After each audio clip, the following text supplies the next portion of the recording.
Hey everyone, welcome back. Welcome to listening. Welcome to watching. Welcome to episode 130 of the Retro Gamers Podcast. Larry here. And Anthony here. Anthony, what is going on? How are you? Oh, I don't know. Barely alive. Oh, okay. I mean, in Los Angeles, that could mean a lot of things. Smogs, wildfire, snow. What exactly is the... No, the apocalypse is here. You know, if you're ever wondering where it was, I mean, hell froze over. It snowed here. The weather, Awesome. It's been cold. It's been rainy. Yeah, I just heard rainy. I just heard on the news there's some sort of big like hotel or something that's like threatening to fall off the side of a mountain or something. Cool. Something house, Houston House. I can't remember the name of it. I know what you're talking what I'm talking about. It's like right on the edge of a hill. Is it not the Hearst house? I think the Hearst house or the something. Hearst house. Yeah. That's like a huge like tourist destination to go to, where like, you know, it's this giant mansion that that has like I don't know how many rooms. Is it hundreds? Hearst's? What? Is it William Howard Hearst's? Yeah, William something Hearst. William Henry Hearst, I think. Don't ask me these questions this early in the morning. All I'm saying is it's going to fall off the side of a mountain, apparently. So I don't know. All right, well, that will be fun to watch. Oh, yeah, that'll be a real tourist attraction. Yeah, if I can catch it on I'll live stream it for the Retro Gamers and put some 8-bit music. It'll be as big as the shuttle working its way through the streets of Los Angeles. Yes, and that was an amazing day. I can only imagine. Mm-hmm. So we are back, episode 130. It's kind of, first of all, I want to mention, kind of lately, we've been getting a lot of new fans on the Facebook page, a lot of new likes. So thank you very much, everyone who's joining us. We always appreciate it when you guys decide that we're tolerable enough for you to pay attention to. Yeah, and whether you're listening or watching our lovely faces. Yes. So thank you very much for that. And episode 130 last week, huge moment for us. And I know again we want to thank Dr. Anthony Bean for being on the show. Absolutely. Dr. Bean was fantastic. He really was. He was awesome. Yeah, he was. Well, you know what? I mean, it's nice to have a professional on the show who is also a gamer. Yeah, are we not professionals? No. Are you not entertained? No, I'm entertained. Trust me, I'm very entertained. I was like, but that doesn't make us professionals. That's rude. No, but it was very cool to have Dr. Bean on. And, I think I may have said it last week, but I'll even say it now. And again, I mean it in a good way. Like, you hear professor, you hear, clinical psychologist. So you're like, all right, maybe he's just a guy who's doing research on this topic and doesn't know much about the Zelda portion of the topic. Mm-hmm. But no. Dr. B, he is a gamer through and through. He's played all of them. Yeah. And it was just cool to see that, and hope to have him on the show again one day, even just to talk games. I know. Exactly. He makes our generation proud. He does. And or he can psychoanalyze me, so that would be a good hour. Well, I did tell him to do that. Yeah, right. We got to eliminate that Virtual Boy fetish you have. Oh, you're going to be very unhappy later on then when I have some news for you. Oh, no, trust me. I will not be unhappy because it's never going to happen. Never going to happen. So, that's not the song. We're going to do, I know. We're going to do a little, this is kind of like a free-form episode. We're just going to have some fun with this one. Yeah, we're going to ad hoc some crap this week because, Larry's too busy to actually prepare. So I have been busy, period. Listen, March, I got a busy month this month, my friend. Are you dealing with March Madness? They're in, playoff contingency. I got the rest. I got games. This network pays for those tickets. I mean, I paid for those tickets. Yes. Oh yeah, this network pays for those tickets. I'm sure. It's like when you say that, it's because the Islander tickets are probably like $5. Ooh, ouch! No, sir. No. Ooh, sorry. Where are the Rangers? I'm sorry. What position they're in? That's okay. They are in rebuilding mode, which is fine. Every team does it. The Islanders did it for like, I don't know, 30 years. Hey, listen, I just started watching a couple years ago, so I missed all that fun. Yeah, so if you go to your Islanders history, the last time they won a cup was in the early 80s. I know. I sit right under the banners. Thank you. There you go. So exactly. At least, ours is at least mid-90s. We're a little bit close. And fun fact, I know they won June 14th, Flag Day. because I was Yes. at a Mets game and more people were watching the Stanley Cup in Shea Stadium than they were the baseball game. Well, at that point, they should have turned the baseball game up and put the hockey game just up on the big screen. I mean, they didn't obviously they didn't show gameplay, but they kept showing the scores, and this is just for fun.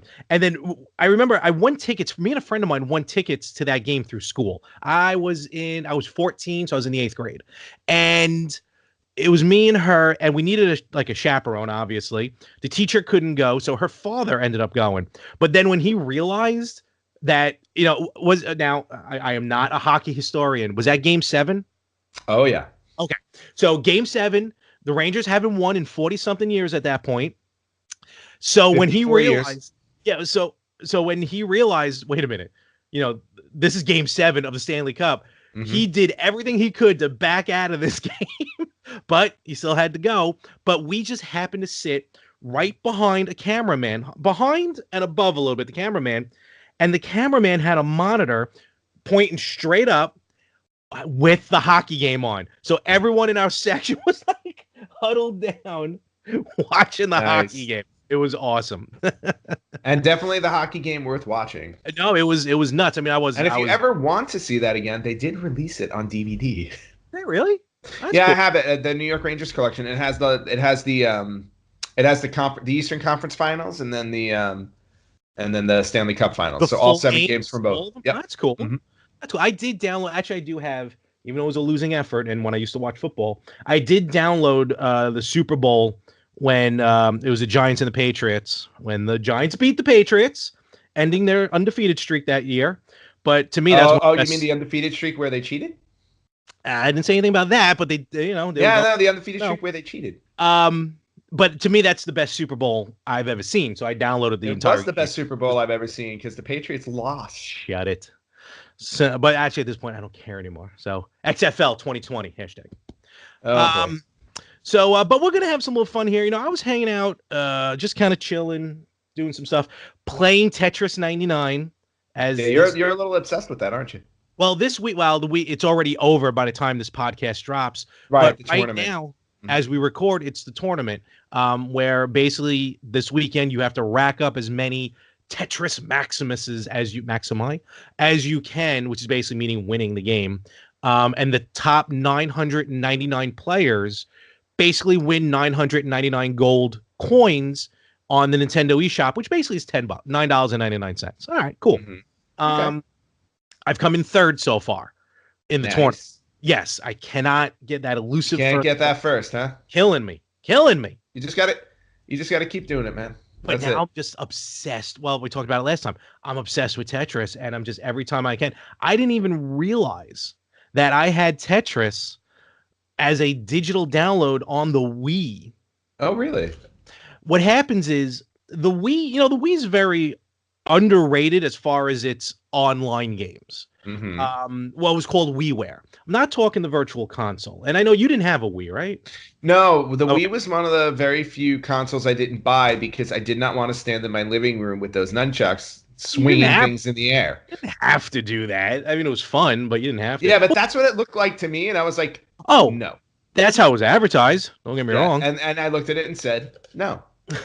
I mean, you technically have a Wii now anyway with the Wii U. I have and I have a Wii. I now own a Wii. Oh, that's right.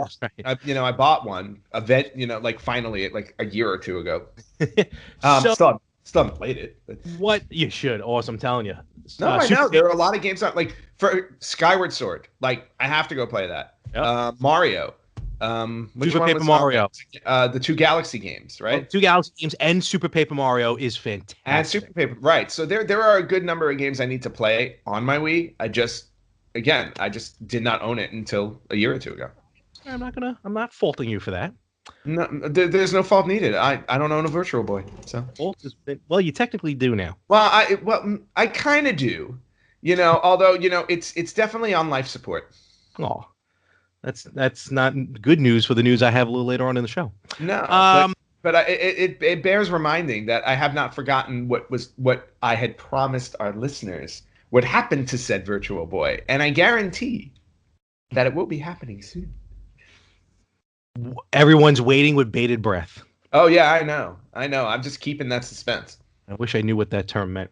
So on the Wii, again, besides the Virtual Console, they had what was called WiiWare, which was Yep. basically first-party digital download games. They weren't available on physical media.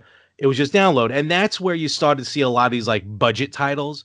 Even the PlayStation had them. A lot of these, like, Mhm. just anyone's making anything. But there were a really good select few WiiWare games that were actually really good, and for a little while, because of the Virtual Console, I would accredit this to credit. Sure. Yeah. Um, You a you lot. used the word correctly. I like once in a while. A lot of the WiiWare games were really either re-releases, excuse me, sequels of older games, or Hmm. some sort of like remix of a game. For example, the Tetris that I was talking about, it's called Tetris Party. Actually, probably one of the first Tetris games that you can play competitively online. Not in the vein of Tetris 99, it was one-on-one, but you can still play online. Not anymore. That portion of the Wii channels is closed. There were three of the best games that Konami put out were all on the WiiWare, and they were all, well, one sequel. Damn it. God bless. Time. Three games that came out on the WiiWare that are some of the best games. One's a sequel, one's a remake, and one's kind of a remix. They called the Rebirth series. Mhm. Contra the Adventure Rebirth. Excuse me, Castlevania the Adventure Rebirth, Contra Rebirth, and Gradius Rebirth. Games are fantastic with souped up graphics, but still had that old school feel. Mhm. Um, Alien Crush. I think we remember Alien Crush from Oh yeah, TurboGrafx. Alien Crush, which I have on my uh TurboGrafx. Yep. Have you had a chance to play it? Nope. Okay, fair enough. It was an I awesome have, I have pinball too game. many games. I know. That's just it. They made, I don't remember the full name of it, but basically it was like a sequel to Alien Crush. Hmm. There was a pseudo sequel to Blaster Master on the WiiWare. Oh, It had nice.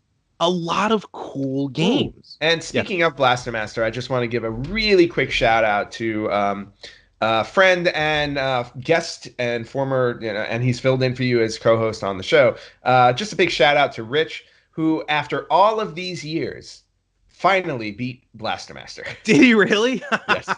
Awesome. I honestly thought I used to go back and forth with him all the time because I thought he beat it as a kid because he used to play it all the time. He's like, nope, never beat it. I said, you need to get back on there and beat it. I So On the episode you said that. yeah. Yeah. So he downloaded it and he beat it. So kudos to you, Rich, for beating Blaster Master. It only took you 30 years. Listen, sometimes it just takes some time to find that stupid frog. That it does. So yeah, so the WiiWare, and it's kind of a shame that now with the Wii channel gone, a lot of these games just are going to get lost to history and to the Mhm. internet at that point. But there were just a lot of the WiiWare was awesome because it felt like it was like a genesis, no pun intended, of online gaming for a lot of these like games that aren't work for lack of a better term, worthy enough to have a physical distribution. So if you just throw it up online, like Contra Rebirth would probably done poor sales, but as a digital download, it's so easy. Yeah. Well, I Uh, mean, digital downloads change the way that we game. I no, mean, let's absolutely. face That's it. what I'm talking about. Yeah. Yeah. Yeah, exactly. Especially, as our society moves into everything becoming digital, like, people don't buy DVDs as much as they do anymore because you can just download the movie and watch it yourself, or not even download anymore. Now we're in live streaming, so everything's Yeah. just sitting on a server everywhere. It's why you have Netflix and Hulu, and soon we're getting Disney Plus, and you got CBS All Access, so like all of these places and not only that, they're making content specifically to just watch online. So in other words, it's like Netflix, all this original programming is on Netflix now, right? Oh yeah, they're Hulu, doing all of them have amazing. this. Yeah. Yeah, all of them have original programming. I mean, Netflix just sunk $2 billion into new content Did and they bought. really? Yeah, they did that, and they bought the CBS studio where they film Price is Right. Did they really? Yeah, they Oh bought that wow. because they are now gonna have their own studio. Wait, are they So booting prices right out then? yeah, CBS is moving from there. So Aw. I know. Bye, Drew Carey. But but same thing with video games. Like you're saying, it's like there are certain games where it's like, all right, it's like these games aren't worth $50. Even like if we put them out for 20 or 25 bucks, big deal. It's like throw it online for $5.99, $6.99, $7.99. It's a nice, it's a nice stream of games. Exactly. And there are a handful of games that do get like that special edition physical release, because now some of that goes into play, like, those people at Limited Run and other print on demand. I love the people at Limited Run. They send me my games. God, I hate Limited Run. My orders go through. But there's like Strictly Limited Gaming, which kind of does the same thing, and there's another one that does it. But they're out there. But that WiiWare, if you go back and just even look at the history at this point of WiiWare games, I think it really started a lot of the a lot of games that you see now that are digitally distributed. But then that made me fall down the rabbit hole of online gaming, and it kind of made me think, what was the first game that I played online, and specifically, what was the first game I played online on a home console? Because obviously the computers were online way before the consoles were. Yeah. I was rocking Prodigy back in the day. Oh, Prodigy. Oh, man. Message boards galore. Message boards. Do you remember when you were on like Prodigy or AOL or whatever you had at the time? Like I had the original AOL when it first came out. Me too. Well, that's what it was. That Prodigy was before AOL. But going into chat rooms and just talking to random people that you didn't know, or going back then. Yeah, or going to what now would be a website, but like going to somebody like a company's AOL page. Perfect example. Like we were big wrestling fans, would always go to WWE's AOL page. I forgot about that. And then because they had to have pages dedicated to America Online. Yes. They had to make them specifically for it before the internet, web browsers became a thing. And we would click on an image and then wait for it to slowly come in this because of how slow the dial-up was. We know that now, but back then I remember like going from like what did it start at? Like 9.6K to 14.4 to 28.8. I think it maxed. Was 96 first? I thought it was lower. I think like very first. I thought it was lower than 96, but I remember 14.4 and 28.8. I remember when oh man, okay, let's go here. I remember going from 14.4 to 28.8, and I'm like, whoa! Yep. And it went from like 47 minutes to like 36 minutes to download some, and I'm like, it's never gonna get faster. Oh no, I remember, and because I remember one of the things I did at the time, because again, big wrestling fans, were downloading entrance music, entrance music, and then using it on my computer. So like when my computer would boot up, it would play a theme, and then when you did something else, it would play a theme. Just because you were able to play around with all that stuff, you still can, of course. It's a lot easier now. But yeah, just remembering like that type of stuff. That, and of course, let's not forget the warm memories of getting screamed at by your family to get off the phone because it was a dial-up connection. Yes. So when you were online, you were using the phone line in the house, because remember, this was before cell phones were a common household item. Well, forget that. This was before even right before the cell phones, when really back in the day, kids, once for me to call Anthony, it would have cost me more money to call Anthony. I would have had to call him at certain times of the day or maybe on the weekend, because there was such a thing as long distance. Yep. Which is really, unless you're calling outside the country, it's a thing of the past. Right. Even for those who still have a landline system. Cell phones completely did that away. But yes, going online, you had to, is anyone on the phone? No? Okay. And that was like one of the perks, because my father had his own business for a while, and he had his business line. So that was good, because at night no one was calling him. So I pretty much had free range. And also remember, it's weird how I remember this, because it's not like I was paying the phone bill, but I remember at one point they had like special phone deals for going online. Like it was almost like a package of some sort. Yep. And then remember when the beauty of DSL came out? That's, DSL I actually skipped over. Oh, wow. Yeah, for some reason we actually ended up skipping over that one. Oh no, we went to DSL and I was like, Oh my God, this is the most amazing thing ever made. Well, DSL basically was, well, here, let's do this. Landline, the dial-up. That Oh, I just lit, got attacked. what happened? Sorry. I got attacked. Someone's, I got attacked by this evil being. oh no, oh, there he is. Oh, good Lord. Look at that Poonam. Look at that face. He just wants to be on the show every week now. He just wants to rule the world and watch it burn. He really does, and stick his butt up in the air because of it, right? Well, that's what cats do. Oh, bye. So, dial-up modem, folks. Let's see if this rings a bell for anybody. Such a beautiful sound. Get off the phone. Oh, exactly. That used to happen to me all the time, and I'm like, no, because I'm 2/3 of a way through an image, and I want to download the whole damn thing before it does. So, and it maxed out at 56K, 56,000 kilobytes Yes. a second, right? Yes. Yes.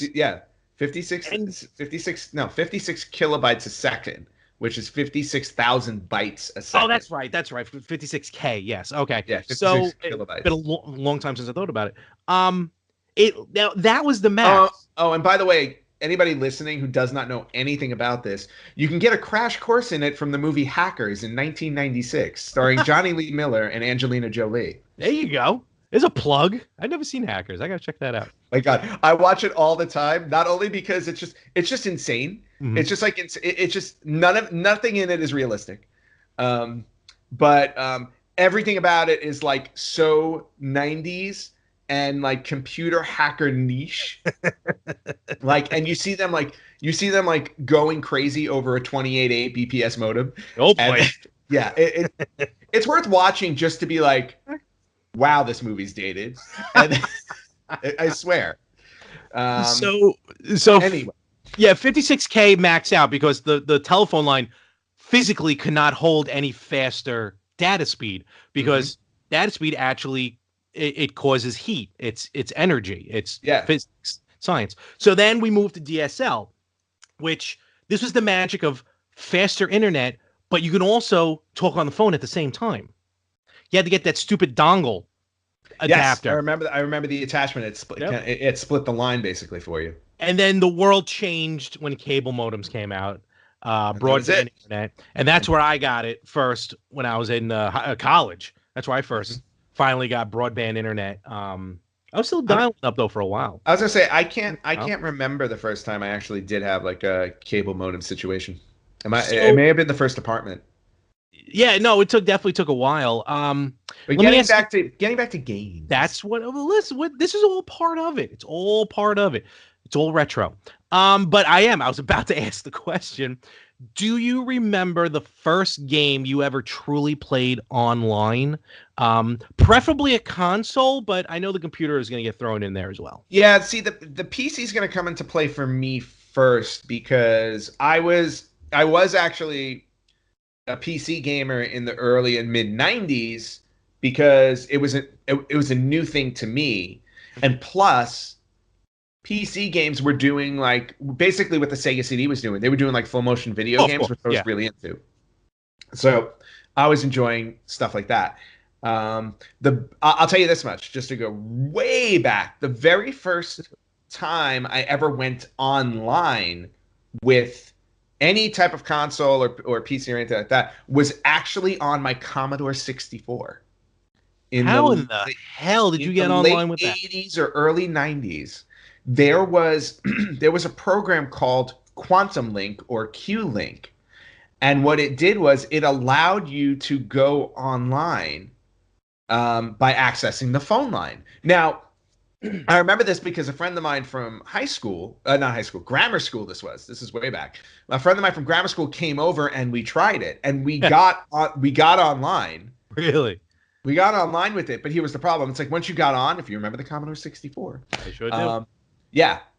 Didn't know what to do once you went on. You're like, all right, really nice. This is cool. We're on Quantum Link, and it's like, now what's going to happen? And we had no idea. So we used it once for like maybe 5 minutes because we were like, well, now what? The internet was designed for military purposes. So at that point, you're probably getting ready to access something in the Pentagon. Oh man, you mean I could have like shot missiles and stuff? It would have been War Games. Forget Matthew Broderick.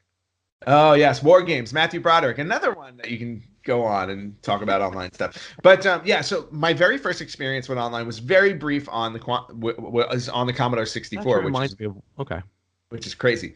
But then PC is where I really started to experiment with online because again, it was like mid to late '90s when the PC allowed you to start playing games online with Yeah. people. So the and I don't remember if this was the game. This was the game that you were able to play online. I think it was, but I still have the original too. Oh NHL wow. 96. Look at that. NHL 96, which was released in 1995. Wow.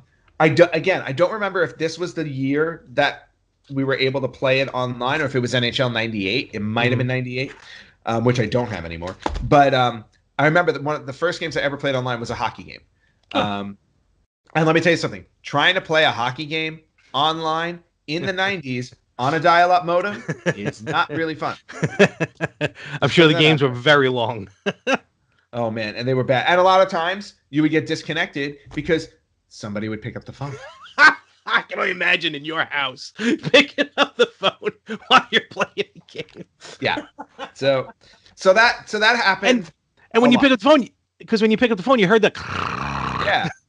get Yeah, off. but then it would also but then there were a lot of times where it would interrupt your connection.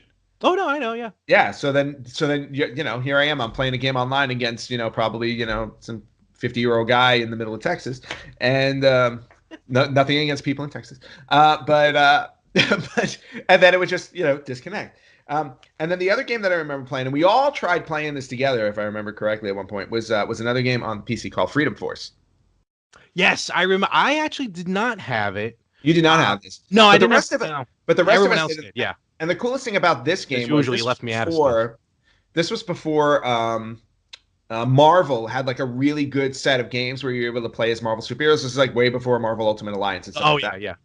And what was awesome about this game was they had a standard play mode where you could play through a story mode with superheroes they created for the game, but they also had to create a superhero mode, and Yes. and they had enough in there where you basically could recreate the entire Marvel universe. So like we made everybody, we made Iron Man, Captain America, all this stuff, and on top of it, you were able to assign them superpowers. So you were actually able to give them the superpowers they Actual had power. in the comics, which was amazing. There you So go. yeah, PC was where I really started with online gaming, but Right. obviously where it flourished was on the console for me. And I'm trying to recall, and I don't really recall because I tried it in most places. Like if I remember, I tried it on Sega Dreamcast, I and never tried it on the Dreamcast. I tried it on the Dreamcast, didn't really get very far because the Dreamcast was a short-lived system. I Yeah. never tried it on the PlayStation 2 because I never bought the adapter. That I did, but before we started recording,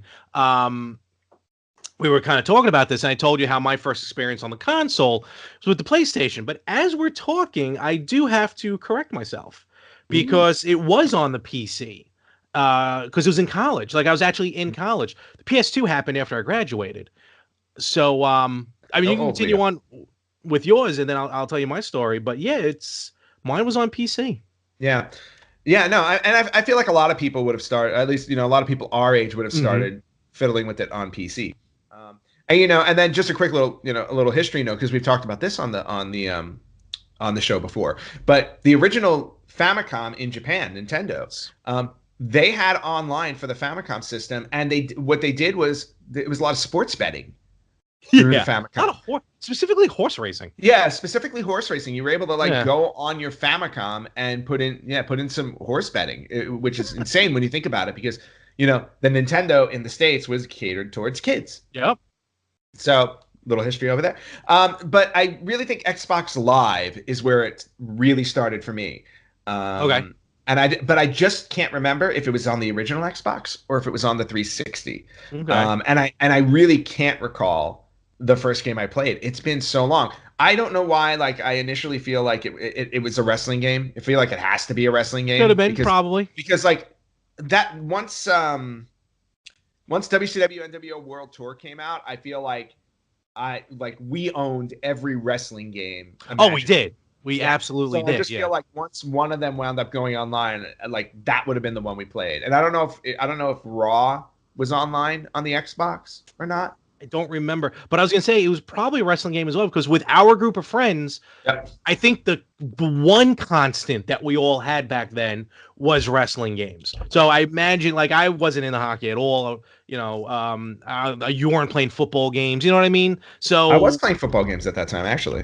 oh, were you? I thought you weren't really into Yeah, that. no, I wasn't a big football fan, but football games was Oh, all actually, right, never mind. yeah, because So we just excluded I you. NFL 2K5, which is like the Oh, well, greatest football game of all that's time. ultimate ball game. I was like, No, I played that nonstop, and then I was also really obsessed with the sports games on the Dreamcast. Were really awesome. that's where the 2K series started. Yeah, 2K series started on this. So NHL 2K, NFL 2K, I played like crazy. NFL Quarterback Club on the N64, I owned and played. Oh, I stand Yeah, corrected. so there were a few football games during that time that I really enjoyed. Cool. Yeah. So just to mention, and even now, more I think about it, it may have been more of a glorified LAN party, but I'll still count Mhm. it. In college, when I finally got like the broadband, as we now know it as Ethernet, I remember playing some online games, but it was like in the dorm because the dorm was hooked up. All the rooms you could have, basically, like I said, a glorified LAN party, Mhm. and it was what was that game for Blizzard? Dang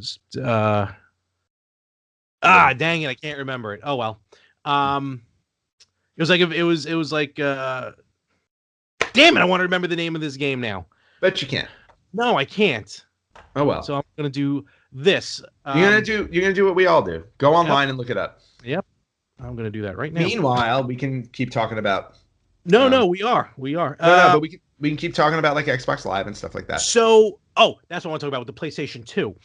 I remember really like true online gaming, not just a LAN party, was on the PS2. The PS2 originally, and I feel like this was very forward thinking for Sony because it was a long time between the launch of the PS2 and when these came out, you didn't need both peripherals.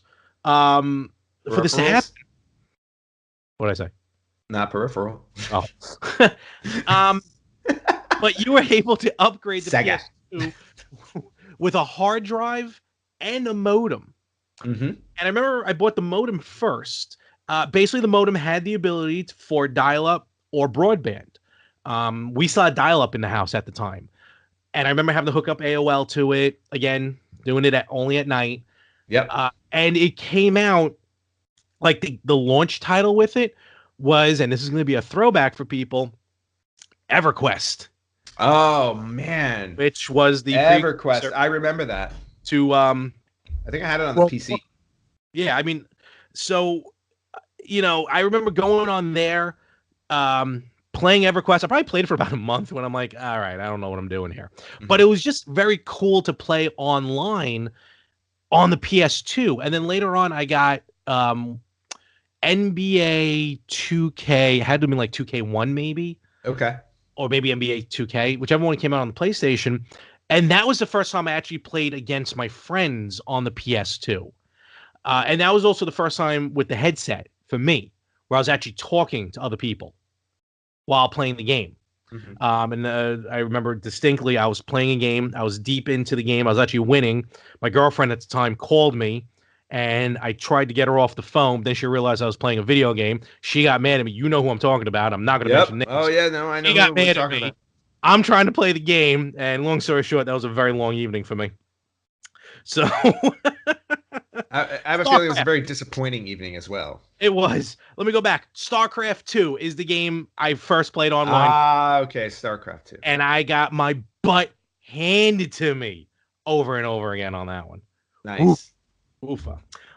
So online, and then later the PS2 came out with the modem, which then was kind of a launch title with Final Fantasy 11. 11 was the one that was online. Yes. Played that for a little while, and then again, I'm like, this is like EverQuest. What the hell am I playing this game for? So go back to EverQuest. I forgot EverQuest and just how huge it was. If everyone knows World of Warcraft now, just it was like that for EverQuest, and then just fell off the map when World of Well, Warcraft. I think games like Warcraft came out and stuff, and everybody just moved over. It was just game over for EverQuest. Pretty So, much. and then, as you mentioned, we evolved to Xbox. Now we have Xbox Live, the PlayStation Network, and Nintendo Online Service. For a while, online gaming was free. Now you got to pay for it. But really, it's look. The annual fee's not that bad. It's not bad at all. $50, $60 maybe. Yeah, for the year, $20 for the Nintendo. The Nintendo. I mean, come on, people. Well, and now you have the monthly subscription services where you can get a Game Pass. Yep. And then just play like what they have uploaded for you to play. I just downloaded Modern Warfare 4. No, Modern Warfare 2, but the remastered edition on the PS4. So I'm looking forward to playing that. Nice. And again, that's part of the PlayStation Network. So online gaming we take for granted nowadays. But back in the beginning of it, it was really a game. No pun intended. It was a game changer. I just remember playing online going, I can't believe I'm playing with someone else who's like, miles away in another country or something. I know. And asking me about what I'm wearing. Yeah, that got a little weird. So. Yes, just a tad. Yeah. Oh, well, you do what you do. But so let us know your first experience with online gameplay, especially the console part. Like me personally, like you expect the PC to go online, but your first online console. Let us know about it. Post it on the Facebook page. Post it on our Instagram, and let us know about your first online game experience, the good experience. All right, Larry. It is time for this week's Did You Know? We haven't done a Did You Know segment in a little while, so it's nice to bring it back. Yeah, let's do it. All right. So since we were talking about online gaming and our first experiences and everything like that, and I went way back to the Commodore, but I still don't remember a modem on the Commodore. Yeah, no, it was a really interesting setup. But Xbox, I feel like, is when the console online gaming really started to take off. Agreed. With the birth of Xbox Live. Now, do you know which games were the launch titles for Xbox Live? There were 2 launch titles for Xbox Live. Yeah.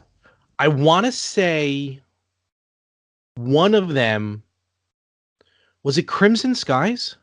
No. Oh, dang. Halo. No, actually. Okay. This was pre-Halo, I think. The 2 games that were actually available for launch on Xbox Live were Unreal Championship. Makes sense. Okay.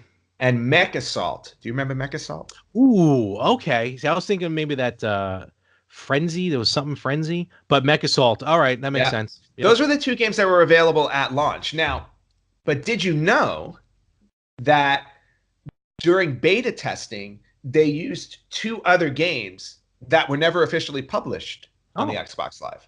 No. And those 2 games were Revolt, called Revolt, and NFL Fever 2003. Wow, really? Yeah. So they had 2 games. They had 2 games specifically made for beta testing online that wound up never seeing the light of day. Interesting. So yeah, well, you had to test it in some way, shape, or form. So and that's how Xbox Live started, and that is this week's Did You Know? All right. So I want to mention something here real quick, because we talked about this a while ago. We were talking about basically probably in the beginnings when you were setting up all your systems, trying to get those massive number of systems all hooked up to one television. Oh, yes. And we talked about splitters, specifically HDMI splitters. You found ones at work where I've gone through like 6 of them that just don't work properly. I bought one. That's how this works.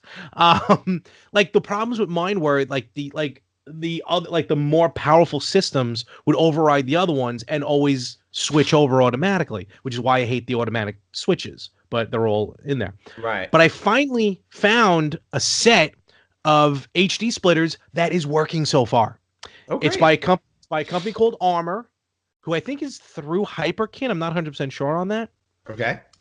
It's a 3-way splitter, and it works for 4K. It works for 3D, but I'm not using it for 3D. And in this case, I'm not using it for 4K. Mm-hmm. Um, I have my Switch hooked up to it. I'm gonna have any of the mini consoles; those you can just swap out in the back. Mm-hmm. That's gonna be hooked up to it. And now I finally got my Wii U back up and running, Nice. which I'm so happy about because it's been a minute since I was playing the Wii U because I always have the Switch plugged in, Yeah. and just get behind the TV, keep swapping out the HDMI cables is a hump. So I'm very happy to finally get the Wii U back up and running. And it kind of, again, I was doing a lot of thinking this week. Don't ask me why, Oh, but I that's have. dangerous for you. Yeah, yeah, I know. It's The why I hamster always tell can you to keep your hat on. the hamster can only how dare you? The hamster can only run so fast on the wheel. Um, Yeah, before it runs out your ear. it made me think because we have a lot of these games from the Wii U that are being ported to the Switch. Yeah, like all of With them. basically. But then there were a lot of games for the Wii that were ported to the Wii U. Mm-hmm. And even in a little bit, we'll mention some games that are going to be ported from the N64. And I'm not talking virtual console. I'm talking a port from the N64 to the Mm-hmm. Switch. And other systems are doing it as well. So it made me think. We've talked about it again before. I want to revisit it. HD remakes versus original re-releases. Thoughts, comments. The biggest example I can think of right now is the following. We saw recently on the Nintendo Direct that the Nintendo Switch is getting a remake, a massively graphical upgrade of The Legend of Zelda Link's Awakening. Mm-hmm. Drastically different from the Game Boy, as one would imagine. Oh yeah. But also, which I actually stumbled upon first just looking at the coming soon section on the Switch. Like every Tuesday, I'll go online and check out the coming soon to see what's new on the list. And out of nowhere, I saw a game called Turok, Yes. which originally came out on the N64.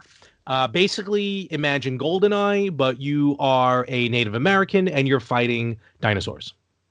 So, As they were wont to do back then. but when I'm looking at it, it it doesn't look like Turok is getting a graphical upgrade. Right. It's probably going to run in 1080p, but it's still got the polygons and everything. Mm-hmm. And again, it made me wonder because I've already expressed my concerns about Link's Awakening, kind of the bubbliness of how it looks versus the Game Boy. And since we last spoke, I think you, correct me if I'm wrong, you were into HD remakes. Um, like, do you still feel that way? And like, would you rather nowadays maybe see just re-release? It'd be cool to re-release the original. Well, it's not that I prefer one over the other. I actually enjoy both. Okay. And here's why. I think obviously there's something about playing the original. You know what I mean? It's a nice nostalgia trip. Especially when you were younger playing these games. These games had an impact on our lives in some way, shape, or form. So we connect to them in their original state. So I feel like for people in our generation who originally played these games in the 80s and 90s, playing the original takes us back. And I feel like we have a good, we get a deeper emotional connection to playing the originals. Whereas the HD remakes, I feel like are trying, they're obviously trying to take advantage of the current systems and, what they can do because obviously they're a lot more powerful. But on top of that, you're also opening these things up to a whole new generation of gamers. People who didn't originally play these games that probably would not go back and play the original because it's old and 8-bit and blocky and stuff like that. The simplicity of the graphics. Yeah, they're very, very simple. Now, and again, some people enjoy doing that, but I would say in general, like, people who have grown up basically on anything from the Xbox 360 on, probably will not go back unless they do some type of HD remake. Now, but for me, I feel like playing the HD remake is just as rewarding for me as playing the original, because we're getting to that point where we're getting more used to the current gen graphics. A good example, I was talking to a friend of mine who is also an avid gamer. He owns every system. Nice. And every system I think almost ever made. He also has a pinball arcade in his garage. He turned his garage into a pinball arcade. Why? Yeah. That is So awesome. yeah, it's really cool. But he was telling me, he's like, I went back and I was playing something on the PlayStation. He's like, man, he's like, PlayStation 1 games do not hold up. And you know what? When you go back and you look at it in the early days of 3D, he's 100% right because of the polygon limitations. You play some of those games, they are ugly to get through. They Look at really are. the PlayStation Classic. That's what everyone was complaining about. Right, exactly. When you I play the found out. PlayStation Classic, which is now $40 at Walmart, by the way. Um, yeah. But Pre-ordered it when full price. yeah, when you play the PlayStation Classic and you look at these games, you're like, wow, the graphics are really bad. It's like, yeah, it was like now they're bad. I go, it was the early stages of 3D. It was the dawn of 3D. Now obviously games look beautiful. So in that respect, I'm actually for taking games for the early 3D based systems and upgrading them into HD remakes like Resident Evil 2. I mean, if you look at Resident Evil now, and Resident Evil, to be honest with you, on the PlayStation actually looks pretty damn good. Oh no, it looks it still holds For the up. limitations they had, they made that game look good. I was like, but then you look at what they did with Resident Evil 2 on PS4 and Xbox One. I mean, it's astounding. It's beautiful to go through. I was like, and you still get the same experience you did when you played the original Resident Evil 2. So I'm perfectly fine with them doing HD remakes of games. But at the same time, like for Link's Awakening, when that comes out, I would actually be happy if they offered the new version and the original version. Okay. And maybe it's hiding in the game when you buy it.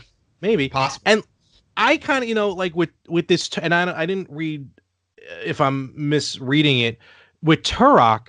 I feel like maybe it's kind of like a mix of both, where you still kind of get the old graphics, but it's a smoother gameplay, literally a smoother gameplay because it's in 1080p. It's running faster, things like that.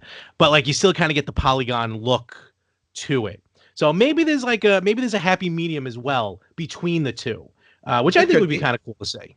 Yeah. So well, and I know you're very I know you have a Fickler? I don't want to say an issue, but you'll take a little bit of exception to when they change the graphics completely. Like Link's Awakening is like this really like cartoonish kind of look to it with the cell shading and stuff like that. Yeah, it's weird. I don't know. Like, look, I get it. Not like, hey, let's re-release the Game Boy game on the Switch and charge, $40-$50 for it. Well, that's how much it probably cost back then. I get that. But I don't just like the over bubbly. I can only call it bubbliness of it. I don't know. It's just, again, maybe it'll wear off.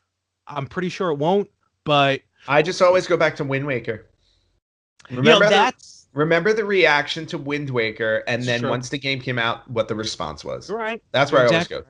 And even that can lead to how you can keep the graphics, but just polish it, because Wind Waker came out on the GameCube, which was 480p or 480, 480 something, and then they re-released it on the Wii U in HD 1080 80p. So you still had, obviously they're not really changing too much with the graphics, but it's just smoother, it's brighter, it looks a little bit better. And I am dying. You are dying. I see you're this is just gotta get off your soapbox for a minute. But I see what you're talking about. I see what you're talking exactly. And it's the same thing. It's the same thing it's been happening in the film industry for over a decade now. Remakes, or even when they re-release a movie in remastered in 4K. How about all the how about when VHS tapes were transferred over to DVD? Now we're getting higher quality films, on DVD, and then of course, to your point, Blu-ray and 4K and HD and 3D. What I find funny is I don't know, maybe I was just out of curiosity if you know anything about this. I feel like with the HD and 4K re-releases, when they touch them up in 4K, I feel like black and white movies benefit from that more than color movies. I don't know why. Every time I see a black and white movie that was my perfect example is the Criterion Collection Gojira, which for those who don't know is the original Godzilla from the late 1950s. Fantastic. Yeah, pretty much. It was a hand like when they upgraded that to HD for the Blu-ray, it looked phenomenal. But when they upgraded other color movies, it was weird. It was like, I see something, but just black and white really benefited from it. I don't know. I don't know if that's a thing. Um, It's well, remake I mean, possible any remake. any movie is going to benefit from an upgrade, Mhm. because they clean it up. And black and white films, were grainier, and because of the film back then and everything. But and to be honest, I don't have. I mean, I have experience with Blu-ray. I'm not 4K yet. I haven't gone the 4K route yet. Once you go And 4K, you don't go back. well, no, I'll just wait at this point for 8K. Um, No, that's coming out. That's a yeah. real thing. Yeah. No, no, no. I know. I'm just like at this point, it's like I can go buy a 4K TV for like $300 now. I go, and a year from now they're gonna come out with a new one, and then it's like whatever. I'll just wait.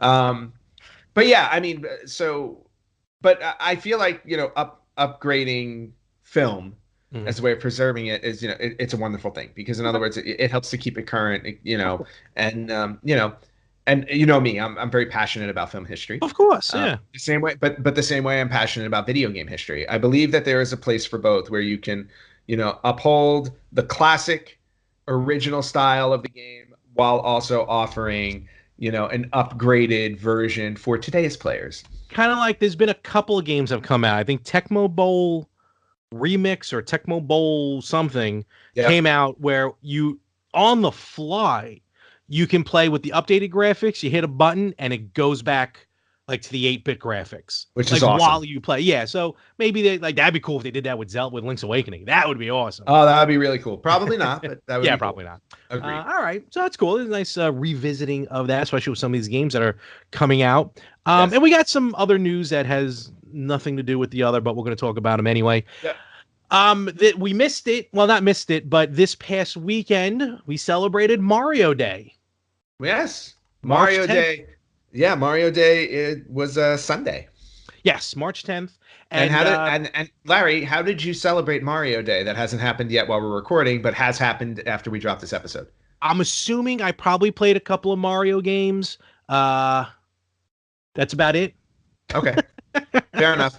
Dress up as Mario, went I, outside I was collecting just gonna say, mushrooms. I was gonna say at least invite your friend Mario over to play Mario. Oh yeah, actually that'd be a smart idea. And I gotta record for his podcast too. Maybe I'll do that tomorrow.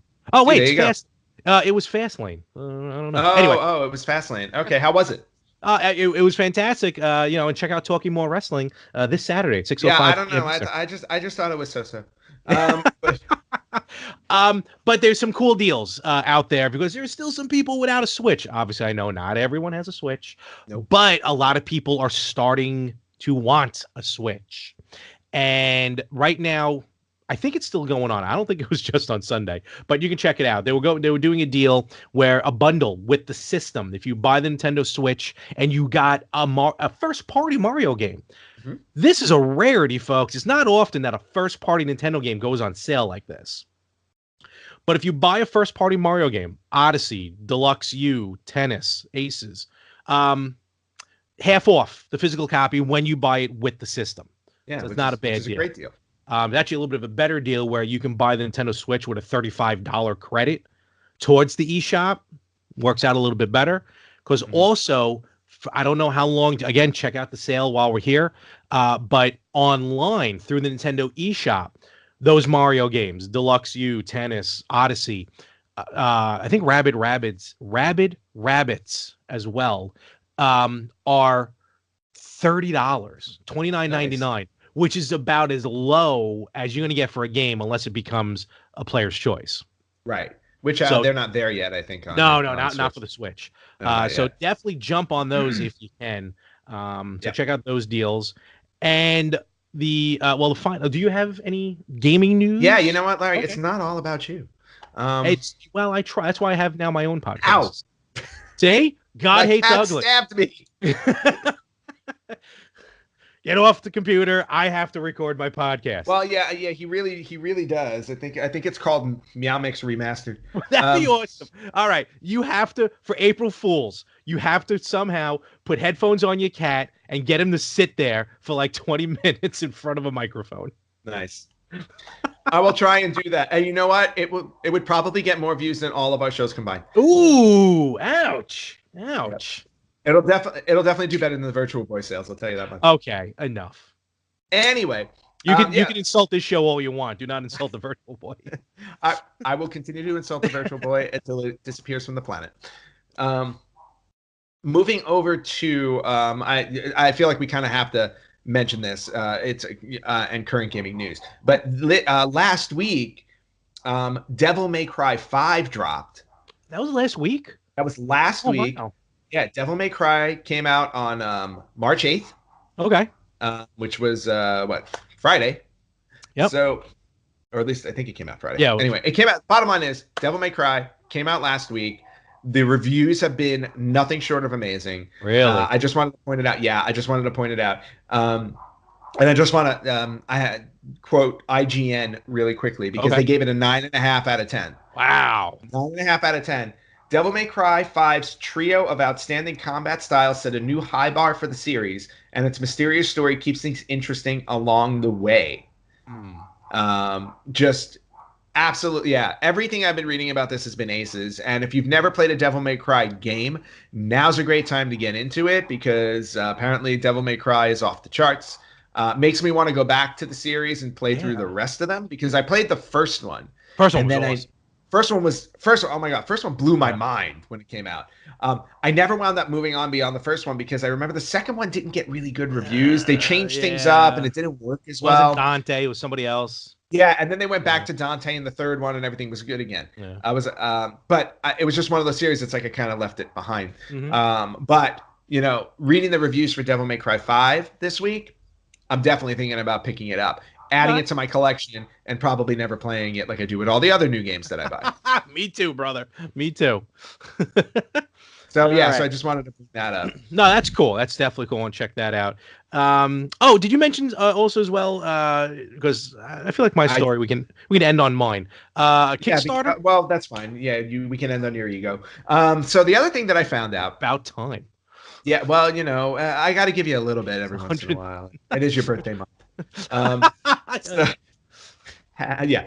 So a friend of mine actually told me about this, and I had no idea this existed. Now, for anybody who listens to the show, and I know Larry knows this, I am an avid fan, absolutely obsessive fan of the PC game The Seventh Guest. Yes. It was the first full motion video horror-based game, puzzle game on top of that too, puzzle mystery game that I played on the PC way back in the mid-90s. Did you play it online? No, you cannot play it online. Okay. It is available. It It is available to buy on Steam, as well as the sequel to it, which was called The 11th Hour. I still own both of the original ones too. Okay. Cool. That I bought over 20 years ago. However, and on top of that, there was a Kickstarter recently for a fan-based sequel called The 13th Doll that they've been working on for about 12 years. They started it back in the mid-2000s as a pet project, and then a couple 2-3 years ago they finally decided we're going to do a Kickstarter to get this sucker done. They raised the money. The game is really close to coming out. They keep pushing back the delivery date because they're still finessing things. I was like, but there's a sequel to it coming out now, and it was blessed by Trilobite, which was the company that created the original ones, or the company that owns Trilobite now. Yeah. Anyway, a friend of mine told me yesterday while we were online playing Dead by Daylight, which is my current obsession, that somebody did a Kickstarter for the Seventh Guest board game. Ooh. So I was like, and I literally told him, now, whenever any news for Seventh Guest comes out, I'm usually right on top of it. Yep. I was like, I had no idea this existed. Furthermore, I had no idea that this was a Kickstarter in 2017. Oh. Okay. So anyway, they raised the money for it. Good. And so they wound up making the board game. It's coming out now. It said released in February of 19. Now, I don't know if it officially came out or if they're running a little behind. But any fans of The Seventh Guest, you can buy the board game by just doing a search. You can go to the page and do a pre-order for it. It's $69.95 for the Seventh Guest board game, the basic board game. Is that like the And then they have board games now? No, Like yeah, a good no. one? A good board game now can run about $60 or $70. Wow. Okay. Okay. There's one game, actually, there's a board game called Gloomhaven that I do not own that everybody raves about, because you can play it by yourself or with other people, and it's a game where the story continues every time you play it. Oh wow. Yeah, there are a lot of board games. There are games like that my friends and I play. We'll have to do a whole board game episode like we talked. Absolutely. But Gloomhaven retail price is $140. Oof. Yeah. So anyway, but getting back to Seventh Guest, The basic board game is $70, but then you can buy other things for it, and that's where the prices start to get crazy. Now, I will be buying the basic board game. There's no question about it.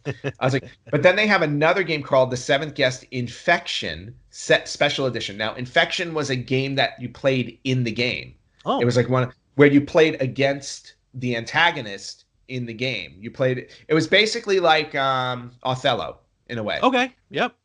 I Uh, love how that Othello keeps popping up in our well, show. not it is Othello and it's not Othello, but it's basically I Othello. got you. And you can buy that game for $47.50. Oh wow. And then on top of it, they made miniature figurines that you can add to your game. Here we go. All right, so one of them. Welcome to my world with amiibos.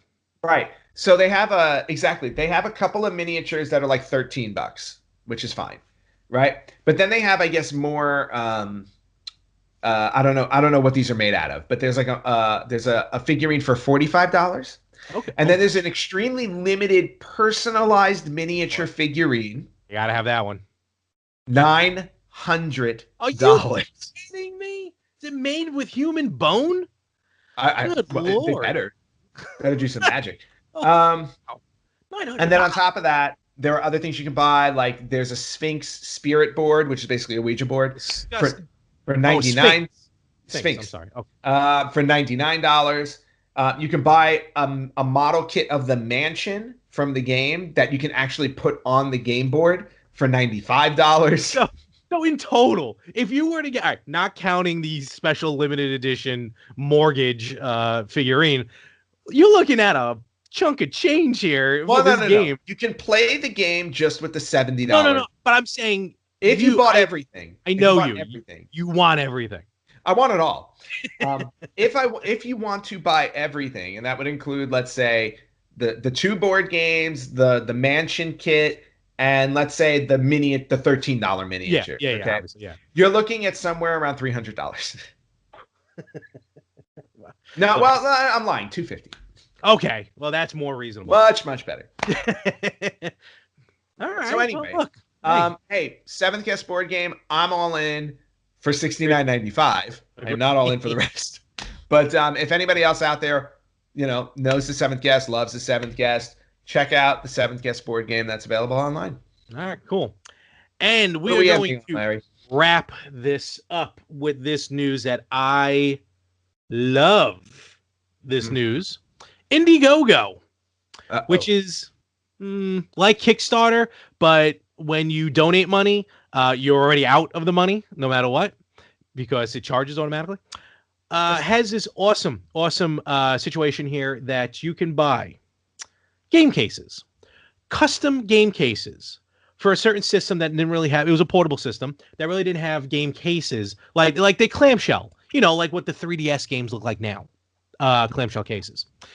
The title is the Virtual Boy Collector's Game Cases.